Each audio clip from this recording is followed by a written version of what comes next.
SSB Kashmir royal खोसो जो media टाक कच्चे में ग्रेंड ऑपरेशन थींदो। पुलिस में मौजूद कार्य मंदर आम ते आणींदुसि। कच्चे खे क्लियर करण ऐं अमन अमान बहाली लाइ रेंजर्स पहुची वई आहे। गॾिजी कमु कंदासीं। एसएसबी कश्मीर जो अहम ऐलान।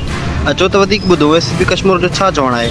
रात नज़र अचणु शुरू थी विया आहिनि। रोड ते पुलिस निकिती आहे। 25 खां 30 मोबाइलूं पुलिस जूं, 12 मोबाइलूं रेंजर्स जूं रोड ते गश्त कनि थियूं। ऐं तव्हां ॾिसंदा त इंशाल्लाह असांजा रोड सेफ थींदा, असांजा शहर सेफ थींदा।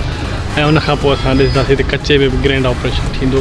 कच्चो बि असां पंहिंजो क्लियर करे वठंदासीं। आमीन इंशाल्लाह। अच्छा साईं, जेके ॿिया मुगवी हिन तारी आहिनि जेका आहे दादरनि जे चंबे में, जीअं असांजे होसपुर जा ॿ माण्हू आहिनि, शेख आहे, मलिक आहे, जी या जीअं तव्हां आहियो त ॿ माण्हू हुतां जेका आहे पासे या ॿिया हिकु ॿ माण्हू अॻ में जेके वेल आहिनि, ख़ासि करे दीवान सागर जो इशू जेको आहे, हार्ट इशू बणियल आहे, इहो कॾहिं असां सम्झूं इहे मामला मसइला हल थींदा या सागर जो मीटर आख़िर हल छो नथो थिए जॾहिं त इहो पीक ते पहुची बि वियो। जी जी गुज़ारिश इहा त गुज़िश्ता 4 ॾींहंनि में असां 3 मग़वी बाज़ियाब कराया आहिनि। चोथों अगवा थियण खां बचाए वेंदो बुनेर जो हुयो।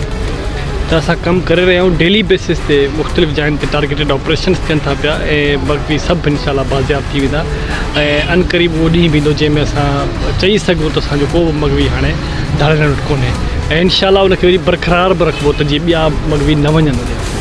अच्छा, ॿियो आख़िरी सवाल, इहो त ॾाढो सुठी ॻाल्हि आहे तव्हां जेकॾहिं ऑपरेशन कयो था या मुगनि खे मोटाईंदो, पर पुलिस में जेके कारियूं रेडूं आहिनि जेका आहे जिन सॼे माहौल खे बिगाड़े छॾियो आहे ऐं इन सिस्टम खे इन फेल करण में उनजो वॾो ख़ासो किरदारु आहे। छा असां सम्झूं त उनजे लाइ को एक्शन थींदो? बिल्कुलु एक्शन थींदो, लेकिन एक्शन थींदो एविडेंस जे बुनियाद ते।